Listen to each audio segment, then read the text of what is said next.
Hello friend, ব্লগে তোমাদের সবাইকে স্বাগত। ঠিক আছে, আজকে তোমাদের দেখাচ্ছি এটা কলকা ফুলের গাছ, ছোটো কলকা। ঠিক আছে, তখন ফ্রেন্ড আমার কাছে দুটো জাত আছে, একটা হচ্ছে সাদা, একটা হচ্ছে এই কালারের। তখন ফ্রেন্ড ফুলটা কী সুন্দর কালার হয়েছে। ঠিক আছে, এবং গোটা গাছে কড়ি এসছে। দেখুন ফ্রেন্ড, এটাকে ঝাড় করার সময় কী করেছিলাম, মাঝে একবার ছোটো ছোটো ডাল কেটেছিলাম। ঠিক আছে, দেখুন ফ্রেন্ড, মাঝে একটা আমি ডাল কেটেছি। এই দেখুন ফ্রেন্ড, কেটেছি বলে চারি সাইডে ডাল বেরিয়েছে, ঝাড় হয়েছে।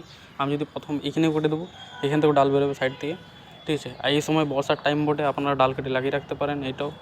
ঠিক আছে, কোনো অসুবিধা নেই, লেগে যাবে। কিন্তু জল সময় সময় দেখবেন, জল যাতে টবে জমা না হয়। ঠিক আছে, এরকম ভালোভাবে ভালো জায়গায় লাগিয়ে রাখবেন, যাতে গাছটা পুরোপুরি লেগে যাবে। ঠিক আছে, আজ আমার এতটাই ভিডিও, নেক্সট ভিডিওতে দেখা হবে। আরেকটা জাত দেখিয়ে দিচ্ছি, এটা হচ্ছে সাদা। দেখুন ফ্রেন্ড, এত সাদা কড়ি এসছে। ঠিক আছে, ভিডিওটা কেমন লাগলো কমেন্ট করে জানাবেন, প্লিজ ফলো করবেন।